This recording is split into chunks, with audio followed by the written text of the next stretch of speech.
Hello and welcome to Feel Good Guitar Chats, and today we are joined by my good friend, ex-bandmate and now full-time Instagram fancy man, Luke Alland. Hello mate, how are you? I'm good mate. Thank you for doing the session. My pleasure. Hope you enjoyed it. Oh, I did. Right, well this is going to be quite easy because although I know you really well, I realise there's big gaps in our friendship where when we met in secondary school, we became friends because you played guitar. Yep. But of course, you can fill me in. It's the same question I ask everybody on this. How did you start playing? Why did you start playing? And we'll start from there. Okay, yeah, because we met a few years after I started playing. So I think I started year 7 or year 8. I wanted to play the drums, and originally, and I wasn't. My parents were just not having any of it, and we didn't have the space or anything like that. So my dad made kind of a compromise with me to say, I've got a classical guitar.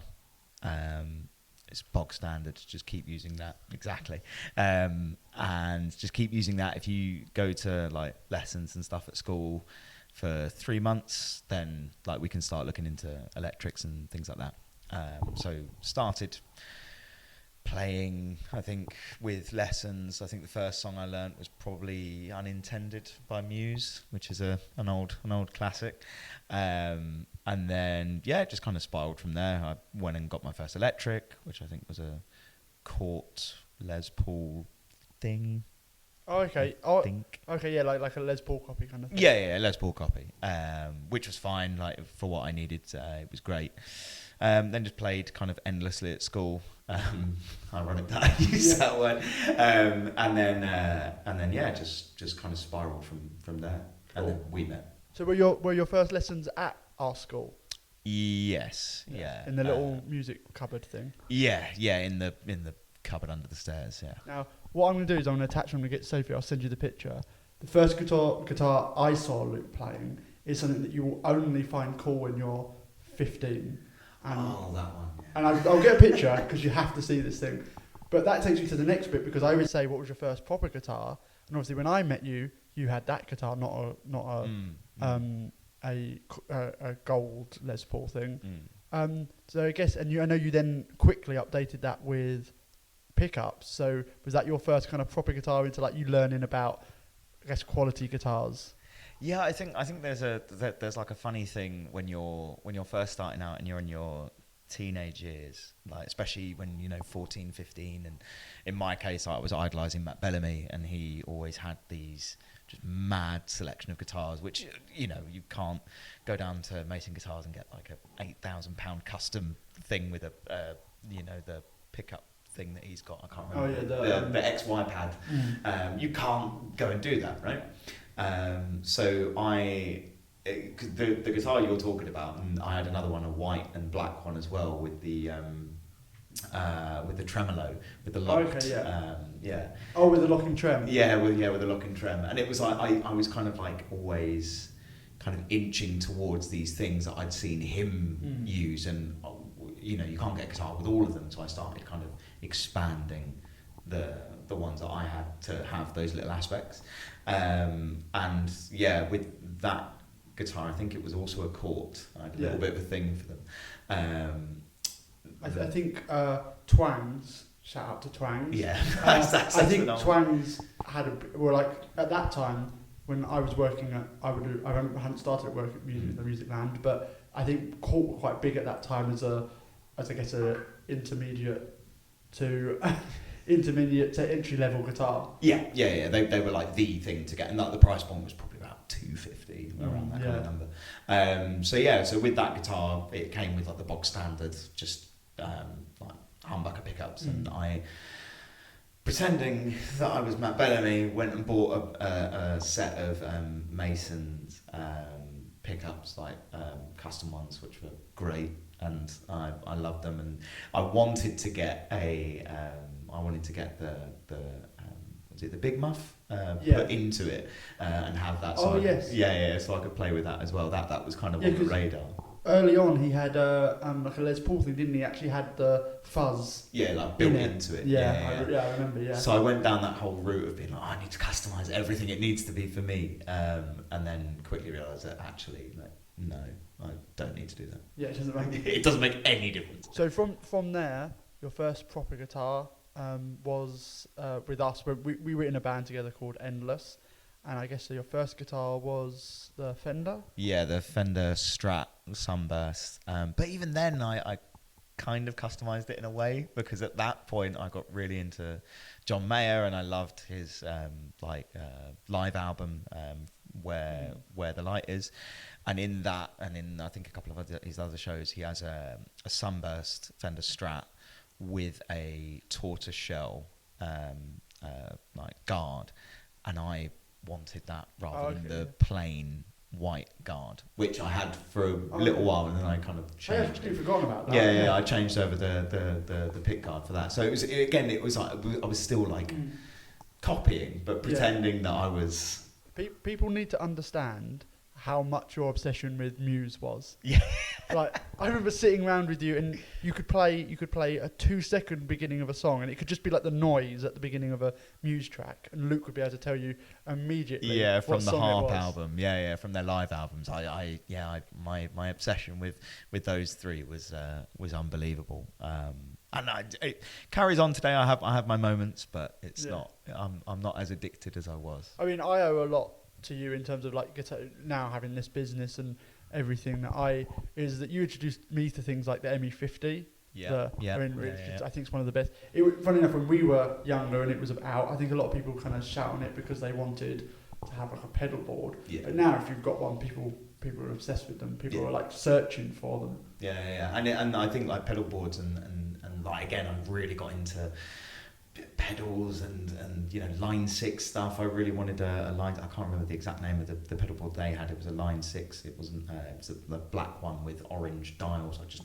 I loved it, but didn't get that. I got the Line 6. I got the ME50, and that was like amazing. And then just kind of, I always wanted to experiment and try different things, and that was a natural progression.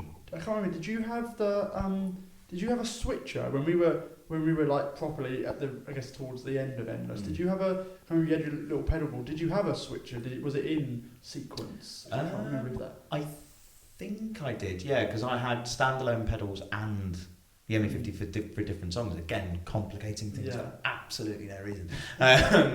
And yeah, like I had and tuners and everything else. Like the pedal board was it was in a suitcase at one point. Yeah, which was... I do remember it being quite big. Yeah. But obviously from there, so we were in a pop punk band, and we were very loud. I mean, I think we're opposite ends of the spectrum, because I'm very much like plug in, just be as loud as you possibly can. I am a bass player, of course, so therefore it lends itself to that. But so then the twist in this, and I think it's a story for you to tell, is we went a bit acoustic. We lost our singer. We did some other stuff. Is then the leap from pop punk music to Rodrigo y Gabriela and what you've played for us today. So where does that leap? Because I was thinking about it the other day when I was thinking about this. It's like, I don't remember where that leap came from or where that came into your life. So I guess... Yeah, I think it's a strange one, because because again, the first guitar I was learning on was a classical guitar. And whilst I kind of touched on it, I never really did a huge amount with it. And then I think I got introduced to them before WOMAD, it's a World of Music and Dance Festival in Wiltshire, I think. Before I went there, this was about 2010, 2011 it might have been, and they were headlining, I think, Saturday night. And went there, and I was 16, 17, very into guitar and everything. I just saw them and was like, oh my god, these guys are incredible, they're amazing. And then became obsessed with them, and they were the new flavour of the month for me. But it carried on, and my dad always wanted to see me play. Not that he was pushing anyway, but he'd always said to me, like, I always wanted to see you play Spanish and flamenco stuff, because my dad used to be a dancer. And Latin American ballroom specifically. So I think there was always something in the back of my mind where that would kind of play on it. So I came back, I bought all the tab books and just learnt the songs just off by heart. And then bought a Yamaha. I think it's an NTX 5 or 700. I think it's a 7, because the 900 is Gabriela's, I think, if I remember correctly. Bought an NTX 700 and just went bananas with it. Just went, and it's the guitar I still have today. And yeah, I just became absolutely obsessed with these two Mexicans. Yeah, it's your only guitar now, isn't it? Yeah. So that's another story. Any thoughts? Have you ever, obviously living uptown now, is there any other thoughts you go to try something else or get yourself an electric again? Yeah. The amount of times I walk down Denmark Street and I look in the window and you get tempted. There's always especially for me, I do a lot of walking around town. You'll see guitar shops and stuff, and you look in the window and you're like, ooh, that could work. But no, not yet. And even if I did, it would have to be plugged in, headphones on, kind of things. So it'd be very different. It's the same with other instruments and pianos and stuff. If I was to get one, it would obviously be a plug-in. Yeah. You can't have an upright. Is there any crossover with, I guess, so now you're a photographer, so that's if you follow Luke on Instagram, then you'll see he's a photographer, fashion, mostly. Yeah. Do you find that there is that you would like to find a crossover? I know I've said before, there's a lot of people that I'm a huge fan of who are photographers, and they almost I guess there's a similarity in terms of their lifestyle photographers. Does that make sense? Yeah. They'll take very attractive is the only word I can think of, really aesthetically pleasing photos of maybe vintage or guitars. Is there do you think you could find or is there people that you'd like to work with? Maybe there's a crossover of fashion and music. Yeah. I think there's definitely you find a lot of people who are really into music will have a specific kind of set decade that their style is then kind of drawn from. And what's really interesting for me, and being a photographer now, and meeting a lot of people who love style more so than fashion, they go really into it. So if they have a guitar, it will be specific to the era that the clothes that they're really into are from, and from the music and they embody it. And that's what's really interesting for me. And as a photographer, I try and document things, and I feel I'm much stronger at documenting things than necessarily setting everything up. So I would always be interested in covering live music, gigs, festivals, that kind of thing. Not really kind of delved into that too much, just because of my main line of work being what it is at the moment. But yeah, I think you'd be surprised at the amount of creatives that have also got a massive music crossover. Yeah, I mean, I think I saw someone you work with who had I'm going to say a rap thing. Rakesh. I thought I really liked that because there was a real juxtaposition between his style, his, I guess it sounds really like dress style and music style. I thought that was really cool. Because for him, so Rakesh is the editor of the magazine that I run, the Accessible magazine, which we run together. And he is, classic menswear, suiting kind of things, with touches of various other things and flavours of things. But he is also a rapper and a musician as well. And what's interesting for him and I is that we've worked together in a photography capacity and a writing capacity for a long time. And we've never really done anything musically together. Make it happen. Yeah. Well, he sent me I'll play it to you after this. He sent me a voice note of him singing John Mayer the other day, and I just responded with this has to happen. He's got dulcet tones, man. Yeah. Is there ever because I saw him, I know I've seen a lot of, because following you on Instagram, I've seen him a lot and you working together, but I wasn't sure of the working relationship. Is there ever a temptation for you, I guess, with your kind of, I guess I'm going to call it, it's going to sound stupid, but Instagram status. Yeah. Is there ever a temptation for you to kind of use what you're doing with classical guitar? I see you post it from time to time, but maybe release your own stuff. I know you were when we were playing together. We were playing specifically Rodrigo y Gabriela covers, like when we went to France.